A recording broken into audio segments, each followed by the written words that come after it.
We're using Restream today, Jeff. We'll see how this works.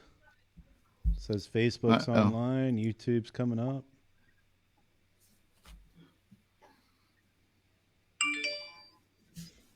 Yep, just got dinged. All right. Yep, I did too on Facebook. Sweet.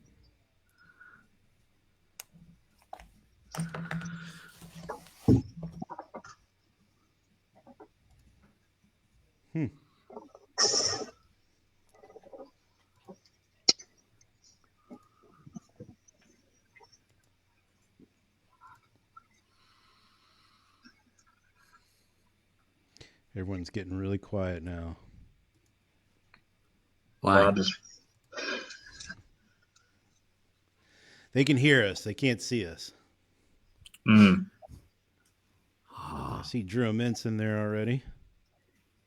Drew's in the house. Drew won't have any comments on today's show, I'm sure. Yeah. And this is cool. I can see in the comments and reactions. So we got a Facebook designation.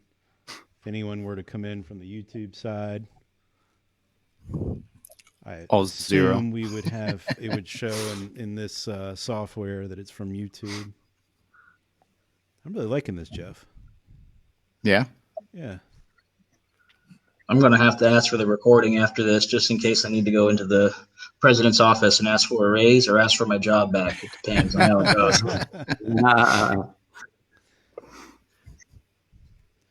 Hi, Kevin. How you doing, bud? So far, I upgraded my computer to Big Sur this morning.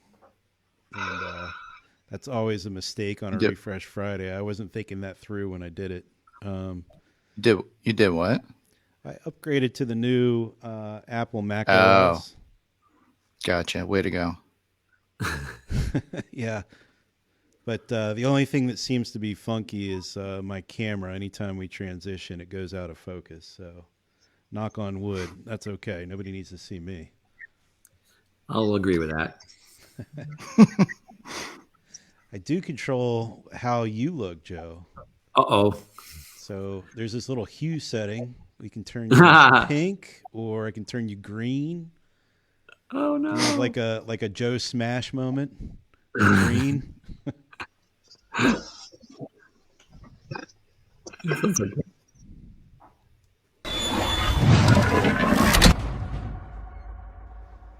right, here we go, kids. It's our first ever technology audit.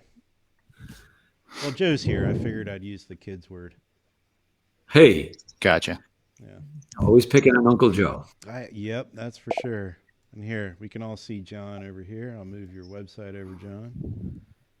So, John Vincent is our first, we call him victim, maybe candidate. Yeah. He's brave, however you want to put it. He's letting the three of us take a look at his website, and I think he knew what he was doing.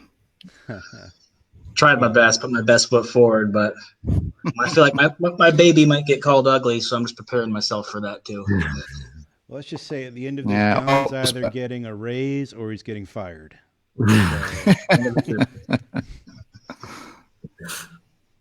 So guys, why don't we get this show rolling here? I'm going to throw John's website up so we can all look at it. Move us out of the way as best I can. John, let me ask you a quick question before we get started. Whenever you're sort of optimizing your site or just building out the content and such, do you build it for mobile first or for desktop? I do mobile and desktop at the same time. It's really hard. I know I should be doing mobile first, but it's really hard when you're in your website editor and on your desktop, you're staring at your desktop site all the time. So sometimes I put a little bit too much focus on the desktop site, but I always make sure to pull out my phone and check it out too. Well, I thought you were going to respond the opposite because whenever I was going through and just looking at it through mobile, it's pretty slick. It's I tried to make it as simple as possible on the mobile site. I only have 3 seconds or so to make sure you stay on my site, so I want to make sure it's pretty easy. Plus, our average car buyer Totally down here fine. is 60. So if a 60-year-old can navigate my Oh, mobile there site, you I'm go. doing pretty good. Well, they're not as click. They're not as fast to click off. So maybe you got a few more seconds. That's true. Speaking of the first few seconds, Takes a while to move the mouse or the finger. speaking of the first few seconds, what do you think, everybody in the gallery? At first glance, what do you see? What's your takeaway? Well, keep in mind too. Typically, he has a video that plays there in the background, but for whatever reason, on screen share, it doesn't show. But what would at the the same video time, show, John? Do you mind explaining it Yeah, for the audience? it's just drone. It starts off with drone footage of our inventory and then our dealership, and then it moves over into a shot of walking through our service drive if you were a customer, and then goes into our service lane, and then goes into the car wash just so people know that we washed their car and things of that nature. All right. do you ever change that video out? We have.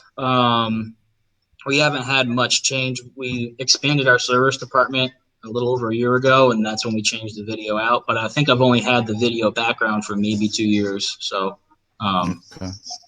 all the body styles for the Hondas haven't changed that drastically, so you can't really tell what year it's shot anyway. And John, you don't know anything about dealer.com, right? Not at all. Not a thing about that. You have no advantage using a dealer.com website as a working in a dealership. I could think of a few, but Do you mind letting everyone know what your background is and why I'm saying that? yeah. I worked with dealer.com from 2011 to 2014. And East Coast is part of a dealer group that was one of my clients. So, I was a digital advisor, account manager, whatever the acronym is that they are now. That's what I was. And so I have a pretty intimate knowledge of how their system works. So back in 2014, my client, now my boss, sent me an email and said, "I don't know what we need you for, but we know we need someone like you." And 7 years later ish, I still have a job. So that's Still there. All right. Well, maybe not after this show. So Yeah, we'll see. let's jump right in. So, homepage. Joe, I don't know where you want to start from, where you want to take it away at, but we could start at nav. We could start at COVID-19 messaging. I want to start right at the top. Okay. The number one Honda dealer in South Carolina. Nice and bold.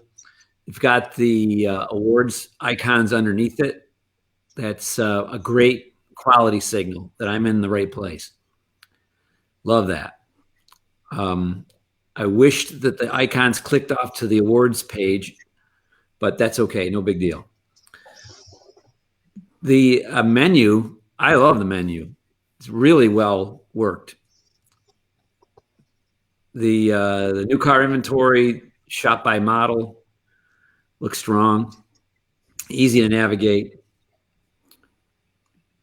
What's your average inventory, John? Right now we're kind of heavy. It's between 350 to 500. Okay. It was really low there for a little bit, but it's been coming back up. So new cars, used cars, it's anywhere between 250. Right now we're over 400. But all of our used cars are customer trade-ins, so we don't go to auction for cars. Every single one we put a number on and bought. Solid. Cool. Nice to be heavy right now. Yes, it is. Really. Most aren't. Yeah, so the navigation is this is all dealer.com here. Yep. And pretty cool that they do show you a count of what you're going to get into. I always had liked that feature. Yeah. Let's see. Other things that dealer.com does. I think is in the about area. That's right. So form in here and then current hours. I do like that as well. Yeah. But back to new car inventory, if you could look at new Honda specials, that's people are attracted to that. Yeah, so with those, I built those because I like them to be just big and in your face. I don't want you to have to try and squint to see what we're doing. And they're static images, but they link to inventory. And then below that, what you're seeing now is Dealer.com's actual specials builder tool. And I just duplicate them because it makes it look like we have a lot of stuff on special. One, and two, if you pull that up on mobile, those Dealer.com specials look really nice on a mobile phone versus a static image. Now, I wasn't aware that you could click through to those static images up above. Neither was I. Green button time. Click here. Yeah. So it should bring you directly there. Okay. So let me just go back real quick. So I clicked on the passport, I believe. $309 a month is the ad. And first one up, $387 a month.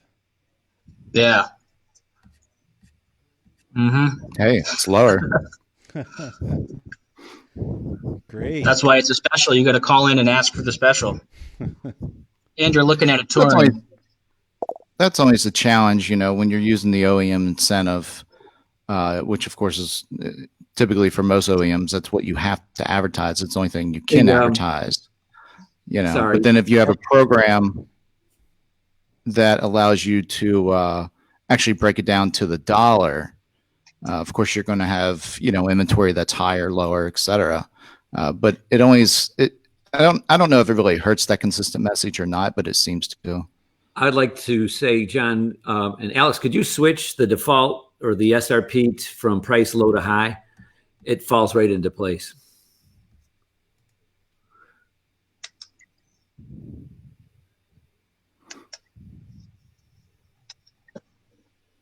Okay. So big maybe have the default. Better. Yeah. Yeah, low to high. Also, John, is there a way to control... Is there a way to control the ad that shows at the top? Because we're on passports and this is an Odyssey up here. Yeah, Dealer.com. I'm not trying to pitch them, but they do have a tool called Experience Optimization. I just don't pay for it. But their Experience Optimization would automatically swap out those specials to be the one to put that whatever car you're looking at and put it right there. It's just an add-on service. I've been thinking about adding it, but right now it's just I go by prioritization inside of their specials. You can prioritize what you want to put first. Right now we're super heavy in Odysseys and we don't sell a lot of them, so I want to make sure anytime someone goes to my site, I don't care what page you're on, I'm going to keep hitting you over the head with my Odyssey special. Hey, John, the three items above the inventory forced me to scroll down to get to what I want to see. Have you done any click-through analysis to see if anybody's entering information on the SRP for trade pending or for your Odyssey push or for living room equals showroom? So that living room equals showroom doesn't really go anywhere right now. It's just it's something that they wanted us to try and promote our digital retailing, so I have that there. The click-throughs to the Odyssey and how many trade pendings I'm getting off the SRP, I don't know the answer to that question, so I would just be making it up. But I can go into trade pending and find out how many, because they got really good reporting on their tool and their back end. I could go see where the conversion's taking place, but I don't know. Gotcha. The studies I've seen, this trade-in is very late in the consideration process. And my gut's telling me, and everybody's got an opinion, but in my case, my opinion is get every piece of get your inventory up high in the page and get things that slow people down out of the way. Whether there's anything actionable with you on that or not, I don't know. But is there any way to nest any of this into the SRP itself? Well, maybe there's another way to do it. So there's a lot of real estate being put into 2 banners right here. Yeah. And the trade pending form is nice and interactive. It gets things going there. So I personally don't have any argument with that one. But the 2 banners at the top are definitely distracting, especially if I'm on a passport search and not an Odyssey hunt. But what if there was a way to make them smaller? So maybe, I don't know what the pixel height is of these. It looks like it might be like 250, 200, somewhere in that territory. What if it were like 80 and they were buttons side by side, and you could just have a row of buttons across the top that was like other specials or, our buy online, get it at home kind of, experience that would link to another page in your website, which I know you have, for that buy at home experience. No, that's all. That's a good suggestion. The living room equals showroom. I'm very close to taking it away, and now you've kind of just confirmed I don't really need that there. Or I can move it to the bottom of the SRPs. The special, that widget on top of the listings is called a specials campaign banner. I'm not aware of how to make that smaller or bigger. I guess you could, but I personally prefer it to be there. But if Joe has any suggestions on how to measure it with it or without it, that's I'm open to that. I don't think, like we were talking earlier, I don't think that's going to be something we're going to be able to measure and give us that, how do I say, cover your ass data so you can leave it or not. That's a gut call. Well, I would say, just gut feeling, everybody scrolls down to see inventory. Like, it seems, I don't think there's anybody that clicks on the inventory button and goes, "Oh crap, this isn't an inventory page." I'm assuming everybody scrolls down to go see what's there, and then they use the filters and things of that nature. So I'm not too worried about that giant space unless it's, an obscene image or it's a big blinky button or something. But that's cool. It's all personal preference. I would assume that with you as well. I get suggestions like that. We've always, best practices has always been able to make sure the meat of your content is within that first fold. But I don't know. I go back and forth with that as well, John. Yeah, I'm all for cleaning it up though. So I'm definitely can try it out. What about the calls to action? All right, so those. The digital retailing fans aren't going to like this, but my best performing lead is get today's price. That buy it now button, I have to have it, but I would much rather have you hit get today's price, because once they hit that buy online button, they either get scared or whatever, but I only get 10 or 15 full complete deals versus, 200, 250 get today's price leads. And I'd much rather have 250 price leads that sell 10 cars than 15 forms that sell 10 cars. That's just how I think. And so that's why those are there. The at-home test drive, that was something that came out of COVID, out of necessity. And since adding it, I don't see the need to get rid of it, because when someone does fill that out and we do end up delivering the car to them, the closing ratio on those leads just shoots through the roof. And then the what's my car worth, that's there because it goes right to trade pending. And again, trade pending is one of my top performing sources. If it's a form lead that comes in off my site that's closing in the double digits, then I'm not getting rid of it. As soon as it drops into 5-6%, it's just a distraction, or it's not getting used enough and it's getting cut. So so I totally agree with you. The buy online is too strong of a call to action, and I think it's one of the reasons why so many digital retailing tools aren't getting the action. But at the same time, some of these digital retailing tools, when you go into the tunnel, that's a little much for somebody who might, who's really on your website because they're trying to figure out how soon can I get this car and how much is it for me? Now you're saying just buy the car. It's like without answering any of that yet. So they're just not ready. So buy online, a little too strong. Well, and typically, I don't know how you have it set up or how Honda makes you set that up. You usually have a lead gate there where the customer has to fill out the form before they can even get to the next step. Honda, it may be Honda interesting. has that, so you can't even mess around with payments or anything. So on this Honda site versus my other sites that I use a different digital retailing tool on, they can use the payment calculator function without having to give me any of their info. So when I do get their info, then I know they're super engaged because they've already gone down the funnel and the leads at the end, not the beginning. Do you have a report for an abandonment rate on that button, or at least be able to see how many people are clicking on the buy online? Because then maybe you could take that total number and back out how many of your leads you're getting in order to figure. And it'd be really nice to know, okay, how many people click on the buy online? This comes up. They're like, no deal. And then they go to the e-price. Right. Yeah. I don't know if there's a way to track that. Add that to my notes. Like that's one thing that I try to think about when I look at a website is, am I answering the two questions or making it as easy for the customer to come ask me those questions of how soon can I get this car?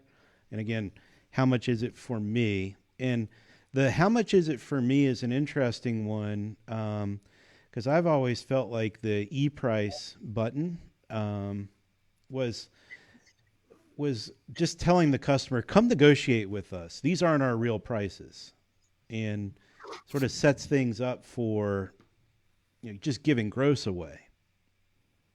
Yeah, it's not how any other website works in retail. So.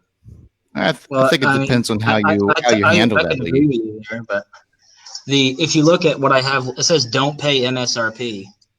Like I literally tell them, don't pay this price. Click this e-price button because I want their info and I want to get that information from them and then move them into the road to the sale, and they might end up paying that price or more if they pay full sticker with addendum. So do you give the customer a price once they click on that? No, we don't give prices away. To do it. Okay. This is an idea for that. So this is how Preston Honda does it. They just mark it out. Yep. It's you definitely, that catches your attention for sure. Yeah, because I didn't even see the don't pay MSRP. I just saw the $37,000.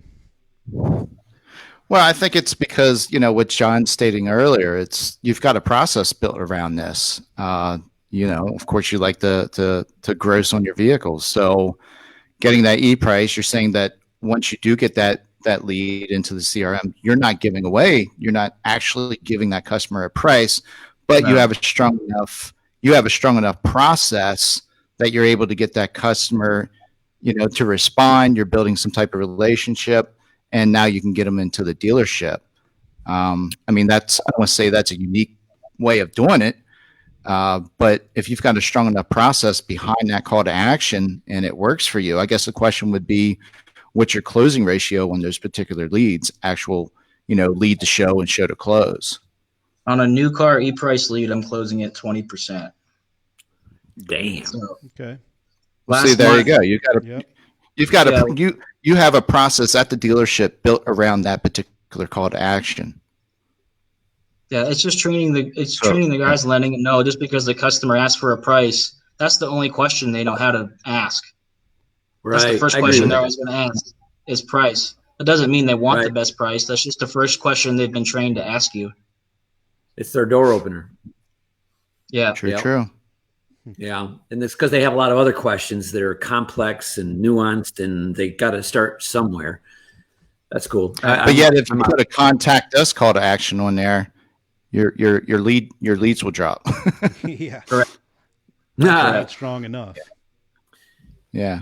But you're right. The consumer's been conditioned for 20 years that, the main call to action is get your e-price or get your internet price, whatever, around price. Can we talk about the 2 call to actions underneath the image on the SRP? Save this car and get price alerts. John, Sure, Joe. You have nothing to do with those, do you, Joe? Just a patent or two. So, Big John, do you work that channel? Do you get many people either saving the car or getting price alerts or signing up for it? So when you go into your dealer.com analytics, it will by default count leads as my cars, and you have to back those out of your report. So I can see how many that I get, but on new cars, specifically for this new Honda store, and our Volkswagen store, it's completely different. But on my new Honda cars, I'm not updating the price of the cars every 3 weeks to 30 days because incentives changed. So I don't go in and look and see that, okay, well, this car's been saved 7 times. If I just knock this price down real quick because the incentive just came out, 7 people are going to get an email. On my Honda store, if I'm being, honest, I don't look at the engagement of that probably as much as I should. Obviously, you're the big fish in your market. How much bigger are you than your next Honda store?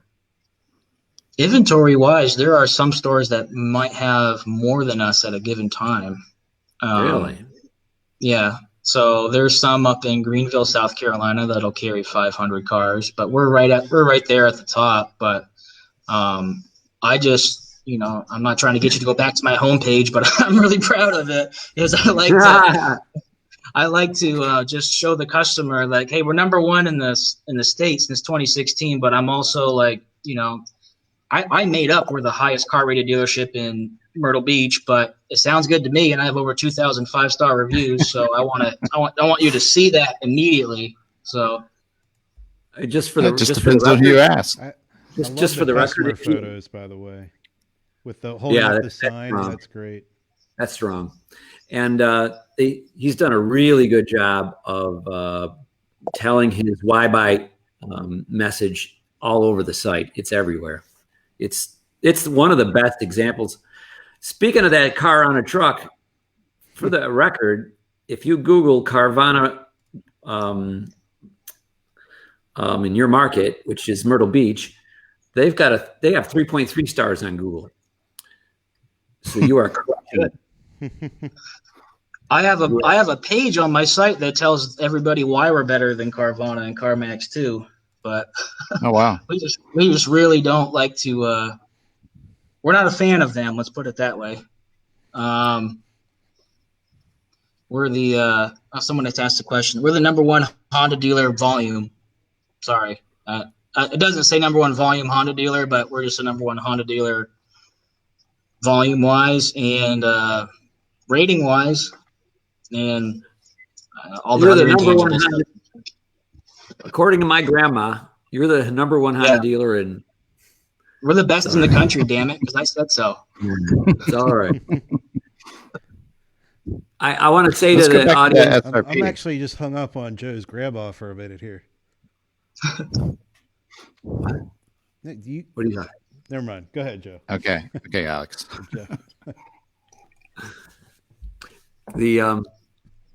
But if you look around, if you go down to let's go to used inventory.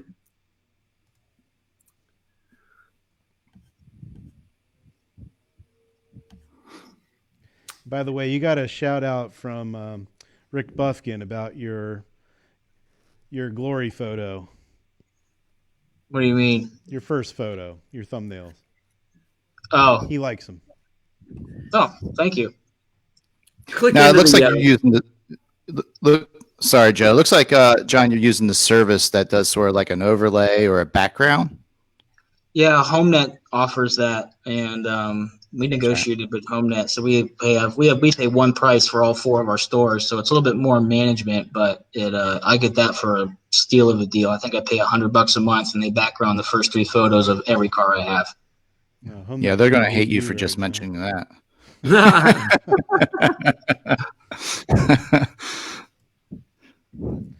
Yeah.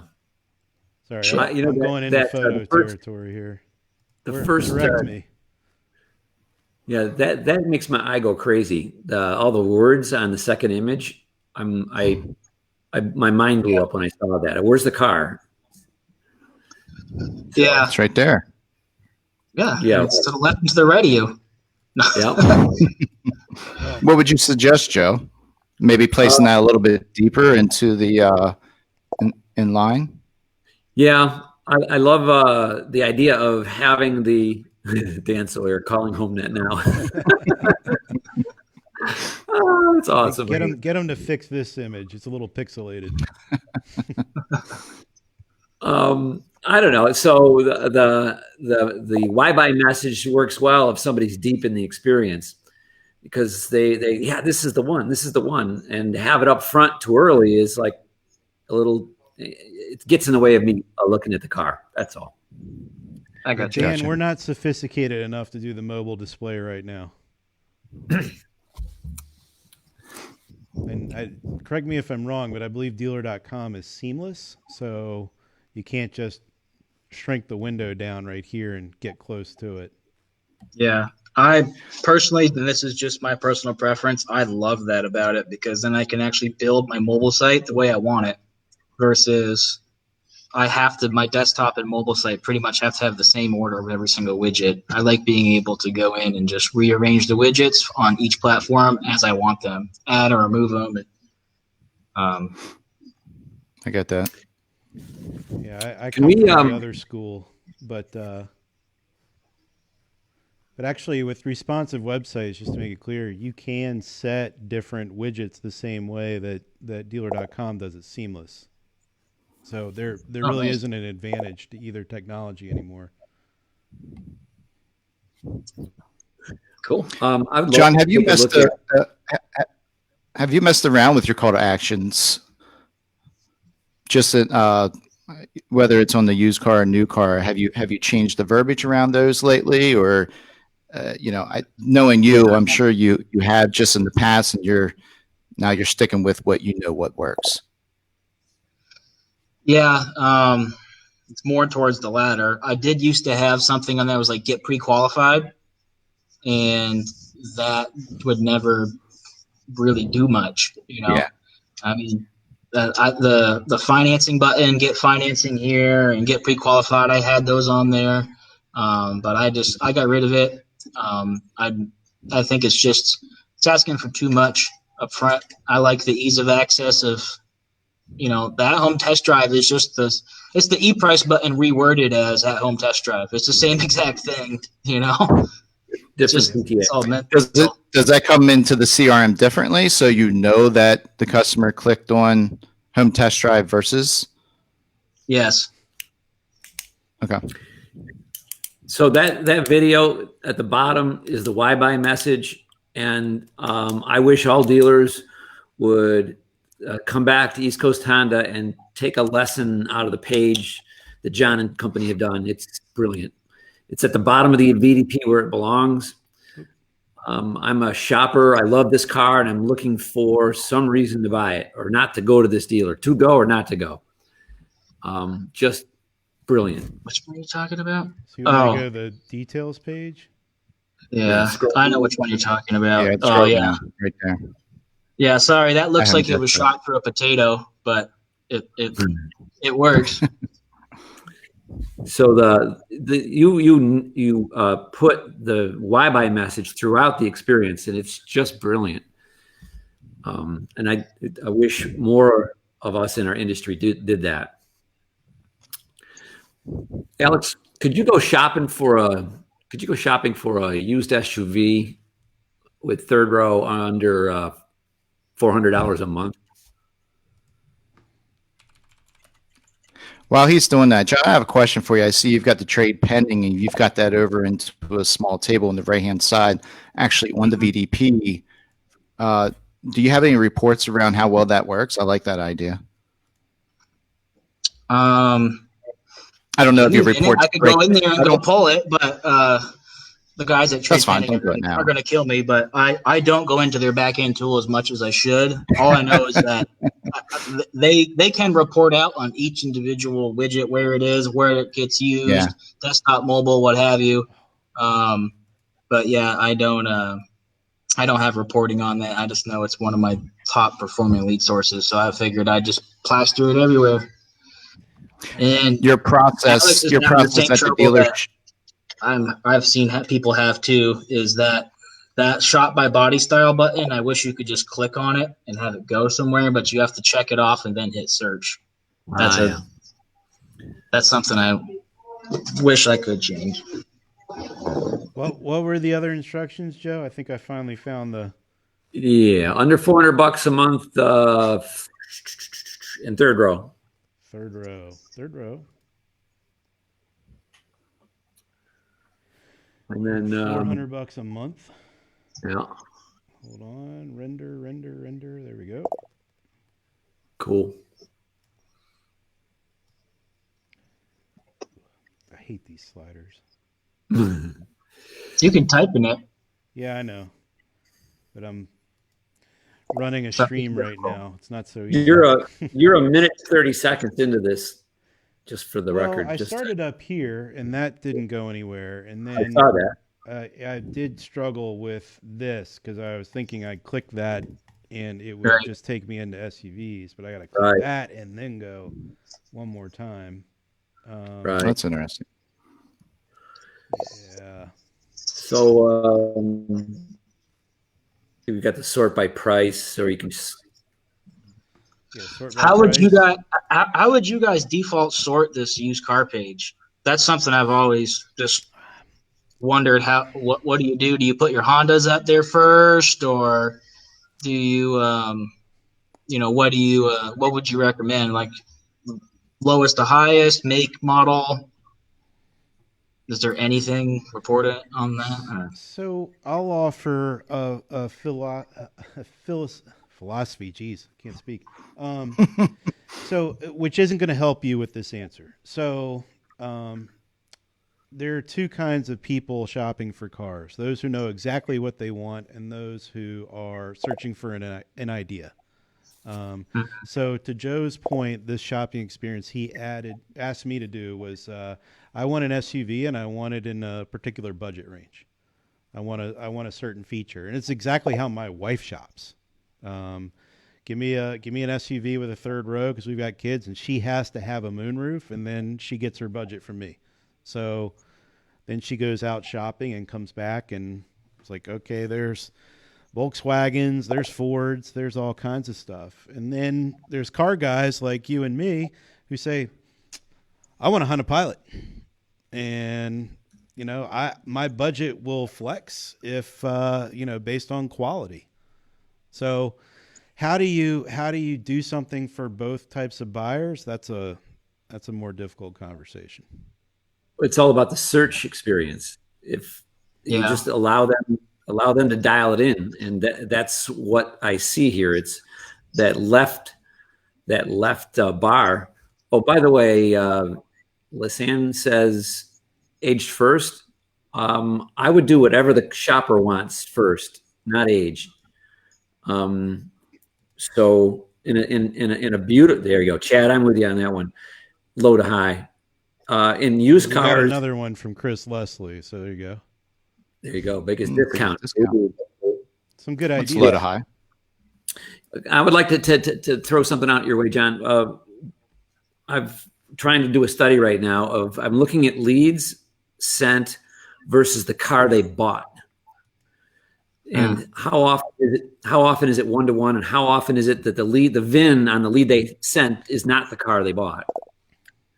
Well, I can tell you right now, if you go to my cars under 10,000, I think I've got 50 to 70 of them. Wow. So if you submit a lead on my $5,000 Nissan Rogue that I have, I could pretty much guarantee you're not buying that Nissan Rogue. It just depends on what the price of the car is. The car's under 10 grand. They're just like, just get me done on a car that moves. Right. Get me financed on. If it's a $35,000 Escalade that we had in stock, then it might be, that's pretty much what they wanted. If it's a certified pre-owned CRV, then yeah, they might go from Mountain Air Blue over to White Frost Champagne Pearl, but that's kind of just, it depends. I wouldn't know the exact percentages, but I would say that probably fluctuates highly on the initial selling price of the car. Right. Let me ask the same question another way. Of the shoppers that walk into your store, first visit, how many of them say, I'm looking for stock number 1, 2, 3, 4? I'd like a test drive. When they call in or when they walk in? Walk in. Rarely. Exactly. So what it is our websites suck. That's why they walk in with so many questions. The cars are so complex, and the questions they ask are so nuanced that they cannot come up with a clear piece of evidence to say, this is the one. So what they do is they take their basket full of questions and they walk into the store, and then they start to pick up where they left off. Why can't I get this one with a moonroof? Or can you find me one like this that's got less miles? Those are a consumer comes to the store as an extension of their internet shopping. There's some good things here though. And actually I just want to be clear that most of what we're talking about here seems to be a website provider kind of thing. And, but anyway, and I'm going to point some of that out too. So being able to show off the packaging, and then what was the pricing of that when it was new. Although I'm assuming that was the price when it was new. It'd be nice if that was a little more clear. But having all these little icons here to direct your eye towards things, what are kind of those great features that would make an X5 stand out from another X5 or another vehicle? I think it'd be great if you could get those superlatives a little bit higher up on the page. Exactly what I wanted to say. Those highlighted features are the things that cause shoppers to say, oh, there it is. Finally, backup camera, leather, and third row for the price I can afford. Yeah. So a little birdie just told me that my trade pending leads, 41% of them are on the VDP that you're seeing right there. 11% are on the SRP, and 39% are on the landing page, which means they go to the they click on what is my car worth, and that brings them to that page. So, Bryce just sent it in anyway. So, the birdie of Bryce. Josh Cole just weighed in. He says 90+% of his ups show up in the dealer knowing what stock number they want. That's news to me. Well, and I'd love to hear more about that. You've got different marketplaces that could be in effect. I believe, and am I making a wrong assumption, John, that your real estate is really good? You're in a pretty well located part of town. Well, we're in Myrtle Beach, so we're in the Redneck Riviera down here. It's great. Yeah, we're just south of it. We're 2 miles from the ocean. We're in a pretty good spot. I mean, if you've been to South Carolina, there's really only 2 roads that go through Myrtle Beach, and we're on the main one. So it's a good spot to be on. Yeah. So if you're a destination store, you're usually not the top of mind first search that the customer does. So they find you because they might have already figured it out, and now they're doing comparisons. Mm-hmm. So that's the difference. So if you've been in the marketplace a long time, you got a good piece of real estate that people are driving past quite a bit, or are you out by yourself in your own part of town that doesn't have the same kind of drive-by traffic?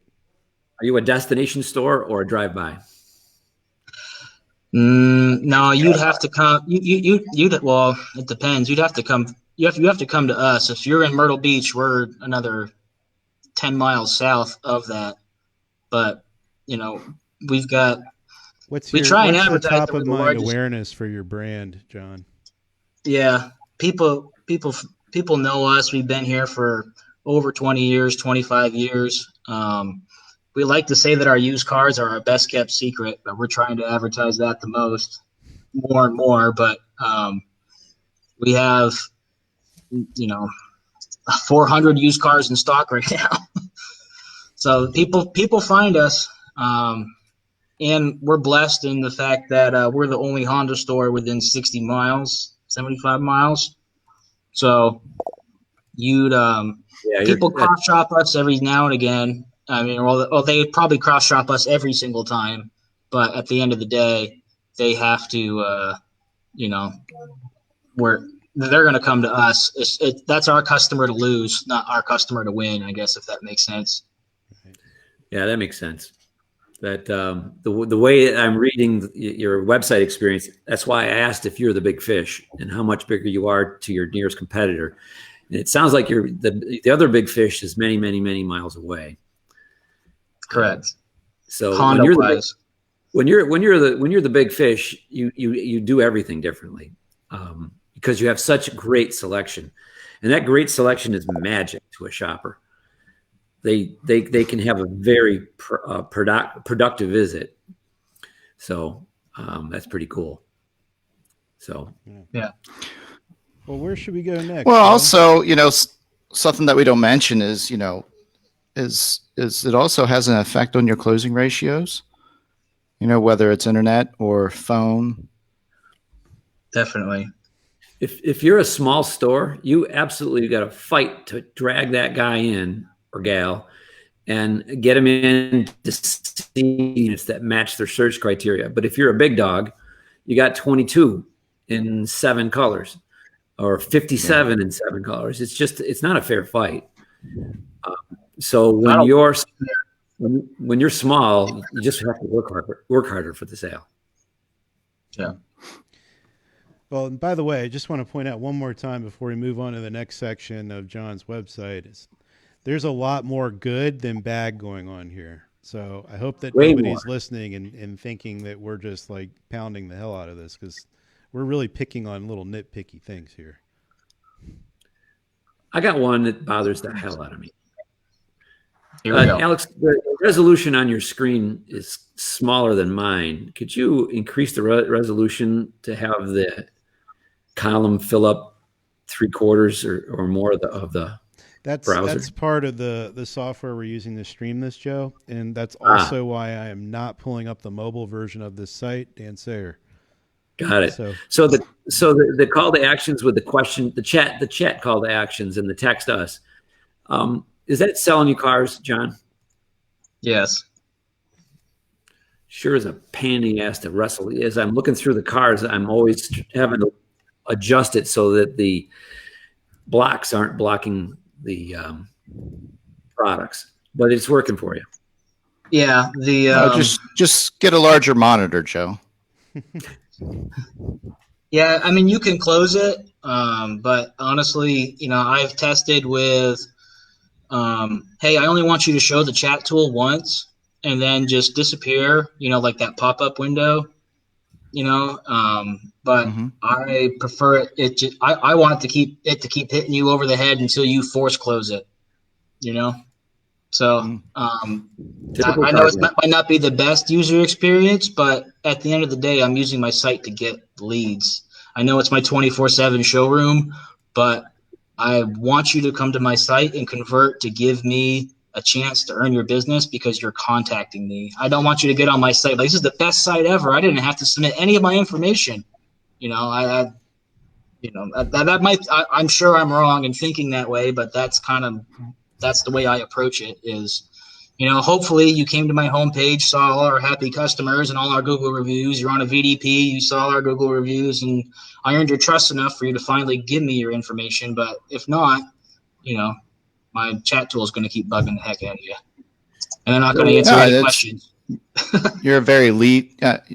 You've got your website set up as a very lead conscious website. You're going after conversion 100% all the time. I think that's what they're for.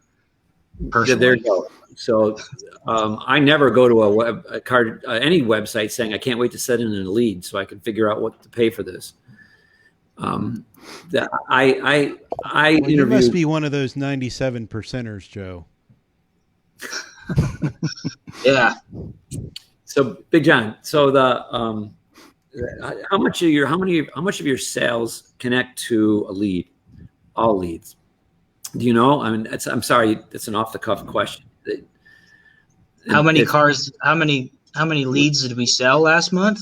What's the share of in your total sales volume? How many of them trace to a lead?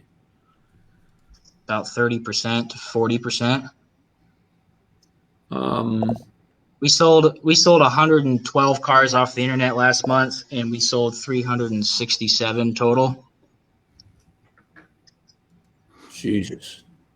Wow. And we don't have a BDC. Our internet reps work cradle to grave. What's the percentage of those sales outside your AOI? Do you know? Wilmington, North Carolina is out of our AOI, and we'll sell across the border is North Carolina, and that's technically not our assigned area, but we'll sell 20 to 40 cars outside of there. Florence is the next biggest city up the road. Lots of used cars go there. Georgetown. So would you say most of those sales are from internet inquiries? That and phone ups. You're not getting in your car and driving 2 hours just to go see what I have without calling me first. Okay.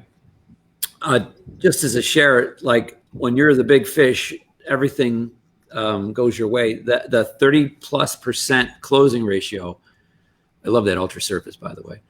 That 30% closing ratio.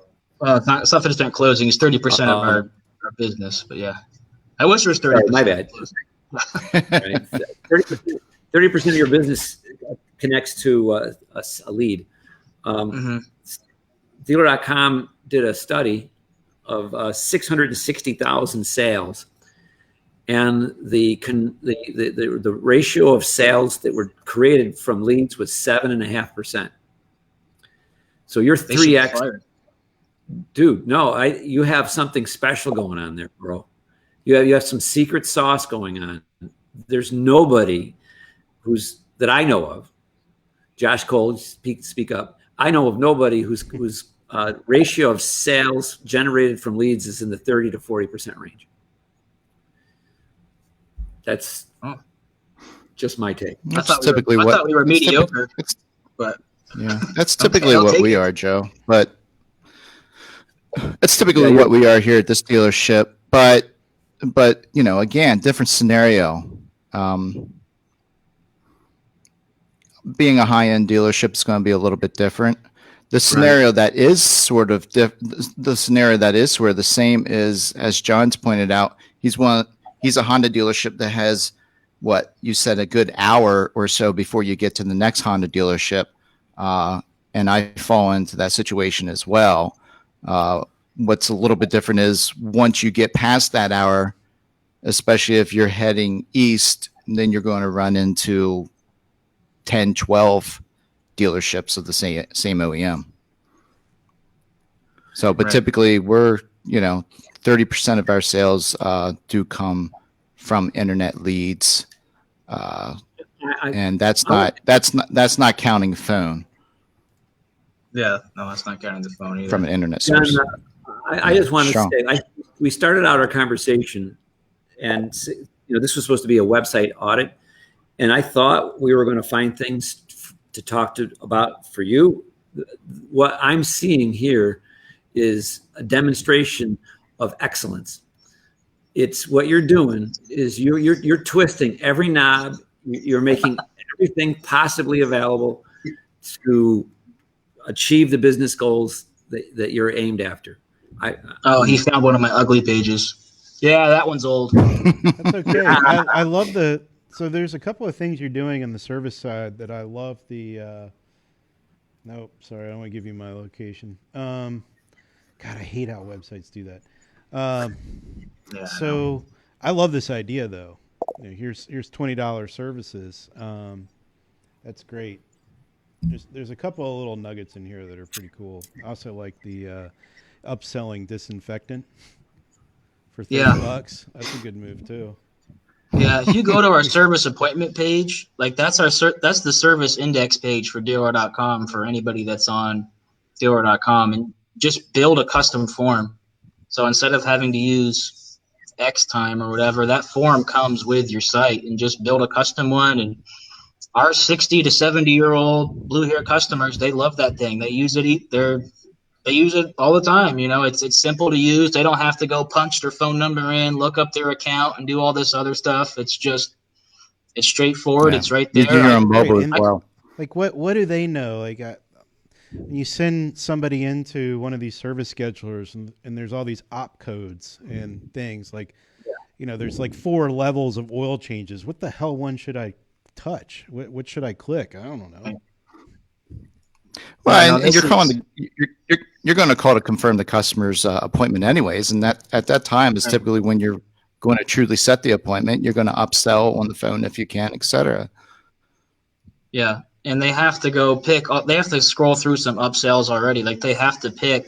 Do you want your car disinfected? Do you want a detail package? Do you want any of this other stuff? You have to manually select yes or no, and you'd be surprised sometimes someone selects, yeah, I want my car disinfected. Why not? Yeah, no, I want the ultra, detail package. Well, if you put those two together, I just made $200 and you haven't come into the store yet. Yeah. So have you used any of the online scheduling services prior to this?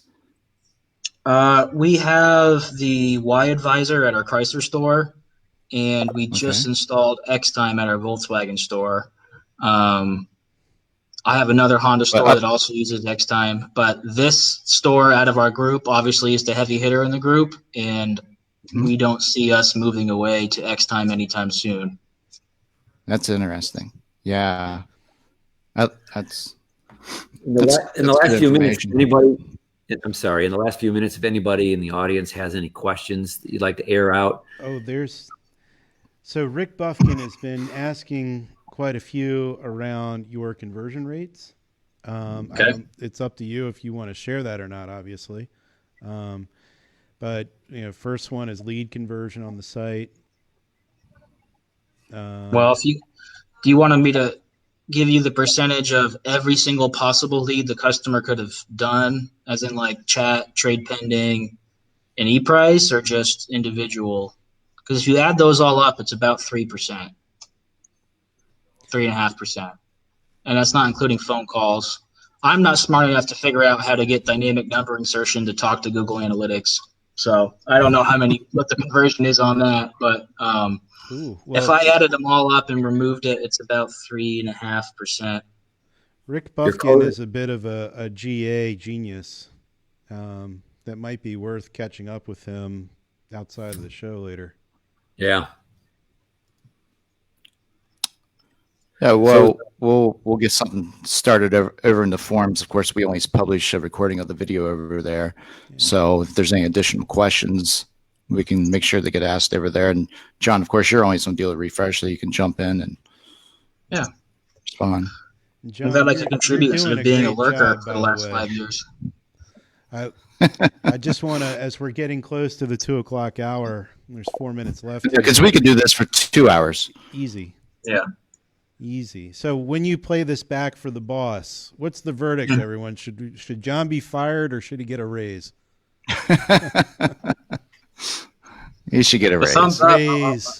Raise? All right, cool. Yep. Good. I don't know how much he's making already. Can always ask high volume. Exactly. So, Alex, what's I know for me something that I got from this, and I've always been back and forth, and it's sort of didn't come down to critiquing the website and such, but it's a service scheduler. Yep. Because I've always we've been through many different service scheduling, online service scheduling services. The one that I liked the most back in the day, it no longer exists. And I've toyed around. No, it wasn't. Not at all. It was the old Dominion auto revenue server scheduling piece. And right now I've been testing back and forth with, just going back to a plain form. And because what I found, typically most of our service appointments are now scheduled through the text. We've got options set up around that. And the online service scheduling appointments, it's almost down to a very, very small number of percentage of customers engaging with that. However, when I've replaced it with the normal simple form, they bounce back up. Make it easy, right? Yeah. I mean, to your point, like you said, you're going to call this customer anyway and confirm their appointment. So why do you need a service scheduler if your service girls already have blue screen up scheduling out work anyway, and they got to call and schedule the customer? Save yourself $3,500 a month and use your free form. Yeah. Of course, the OEM won't tell you that. No. The OEM doesn't watch Refresh Friday. Well, some of them do. Some of them do. They don't comment, though. I'm surprised how little I found that gave me the gag reflex, bud. Well done. Thank you. If I were to summarize the things that I would, just from my seat, the VDP hot options, elevate them. The second image with the that's filled with text. I don't know how many people actually read that. Default sort. I think they're great. Especially if you have your vehicles on third-party listing sites. Yeah, those export now. I think the thing to capture around that is, does it really matter? Is there some level of importance on where you set those? Is it photo 5? Is it photo 2? Do you have more than one? But using that area as a why buy whenever you're exporting to your third party, they can be somewhat persuasive. Yeah. And I know Alex keeps saying that you should use. Alex keeps saying you should put a QR code in there. I'm coming around on that, Jeff. All right. I'm not going to give you crap for it as much as I used to. Dude, I was joking around, but yeah, making a comeback. They do kind of make a little sense to put on a VDP or something, because I have watched people take their phone from their desktop and go from the QR. I've caught myself doing that. Yeah. And then walk away from the computer. I've caught myself. I've done it myself a few times with, within different retail environments. Yeah, I do really like this. To your point, Joe, the highlighted features. It was too bad we couldn't get it in place when you and I worked there. We tried so hard, but it's good to see they're now there. Yep. Yeah. All right, dude. Yeah, it's just so what you're saying, Joe, is this was more of an example of who's really doing everything right versus we pretty much had to find little things to nitpick on. This is a shining star. This is a good shit. This is how you do it. The commitment to the video that's all over the site, the message, it all this commitment adds up to an astronomically high closing rate. With the penetration of leads to sales it can all map back to the size of the inventory and the commitment you've made to the why buy message. The whole thing is just done so well. Another walk away from me is, and this is something I've tried to reinforce, is, you've built your website and you've built your call to actions based on your process at the dealership. You've got OEM saying, design it this way. You got to have this. You got to have that. But the reality is, depending on the process and how well and how strong you are at that process at the dealership, actually has an influence on how you're going to design your website and what call to actions you're going to have. Yeah, there was some argument at first when we put don't pay MSRP on there, because we're going to start losing gross. But then we kind of backed into it, and I said, look at how many e-price leads we sold where we didn't give a price out. Look versus the ones where we did give a price. So if we're selling these cars, and we're not giving a price unless the customer's didn't ask for it. If you haven't spoke to the customer on the phone and you haven't, had a long conversation and they're still beating you over the head for the price, then yeah, there's those exceptions. But, we just decided that, build rapport and get that customer in the door. And e-price is the first thing that's the only question they know how to ask at first. And it goes back to the first thing I said. Everybody's trained to, what's the best price? Just give me your price. And if you want that, you're going to give me your info and we're going to have a conversation. Yeah. Good deal. You should try switching them to payments sometime. They're at the door. Yeah. John, that's an we upgrade definitely session. we appreciate you submitting your website for us to do. I guess this was our first one, of course, that we've done this. This has been fun. Yeah. I appreciate it, guys. I got a whole page worth of notes and stuff that I'm going to go try and go fix. So if you're hesitant about them tearing apart your site, just, spend the whole 24 hours before they bring you on making it look nice. And then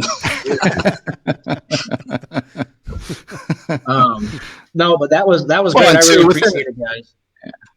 Well, and you can only get to, within an hour's time, you'd be surprised at how little that you can dive into. So. Yeah. Yep. And one other thing, John, the comments that were coming through were some real strong ones. Drew, George Nenny, Rick, there's some great feedback. Jim K. I'll never pronounce your last name. Really? Oh, did I say it wrong? Nope. And we got a Clark Kogan and Carlito. Well, I'm not going to go through and name everyone, but I like where you're going there, Joe. So again, cool. Last time, John gets a promotion. There we go. That's the moral of the story.